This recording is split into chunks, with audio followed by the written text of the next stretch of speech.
Hi, Chef Rose Deneen here. I'm a pastry chef. I'm also a pastry instructor at a community college, and I'm a cookbook author, Baking with Vegetables. Today we're going to bake with vegetables. We're going to bake with beets. And beets and chocolate go great together, but I wanted to do something else with the beets in my book. So I came up with a beet walnut ginger quick bread. So instead of bananas or zucchini, a way to incorporate beets. And believe it or not, they'll never know beets are in there. I try to love beets. They're just a little strong for my taste buds, but in this bread, you'll never know they're there. So I bought some beets in the produce department. They're already peeled, steamed, ready to eat in a vacuum sealed bag. And they're 8 ounces. It's a perfect amount for one loaf of bread. If you can't find that, you could try canned beets, just drain them, but look for just salt and water because a lot of times they'll have a brine, they have vinegar in them. So I was able to find a can, but just then don't put the salt in the recipe because the beets already have a lot of salt in them. So the first thing I did with the beets is put them in the food processor and break them into small pieces. You're not going to have a smooth puree, and that's okay. Just really small pieces, like riced cauliflower. It's like riced beets, okay? So it gets you about 1 cup of the beets. All right, so the first thing you want to do is set your oven for 350.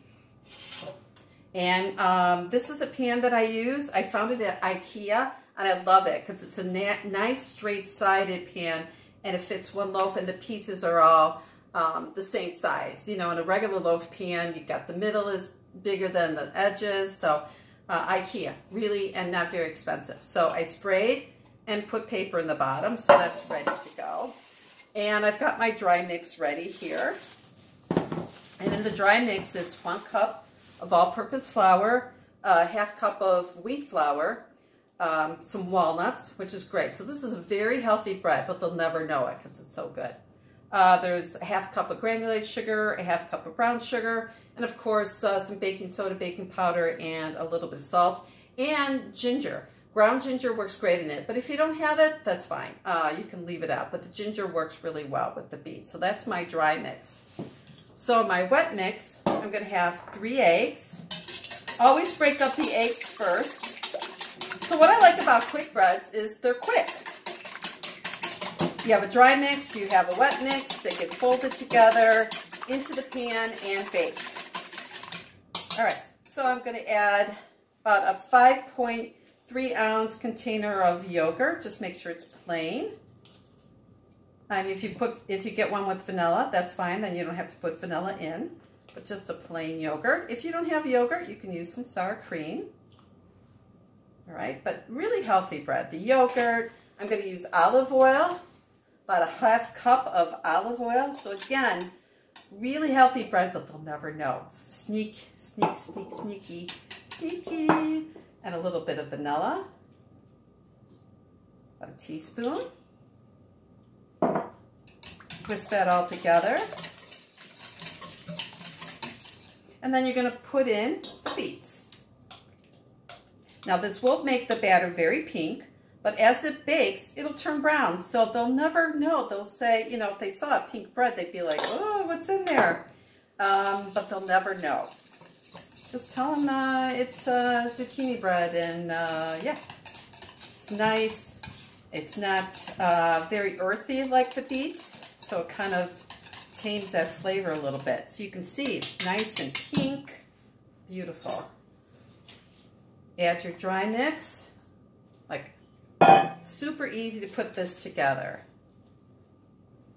All right, mix it. See how pink, oh, it is beautiful. And when I first was developing the recipe, I thought, oh, it's gonna be a pink bread, but it's just got a mostly brown, a little bit of tinge of a redness to it. But overall, very nice bread. A way to get those beets in. You know, beets are very nutritious for us. I can't I can't eat them. Oh, can't eat them like this, but I can eat this. This is great. All right, right into the bowl or the pan. And that's it. It's going to bake for about 55 minutes at 350. And you're going to be amazed. Now, if you don't have walnuts, you don't have to put them in. You can use pecans. But in my research, the ginger, the walnuts, the beets all go together. Even the yogurt are all a natural pairing. And there you go. There's the beet bread. And I hope you try this at home. Look for my book on Amazon, Baking with Vegetables. And happy baking. Bye.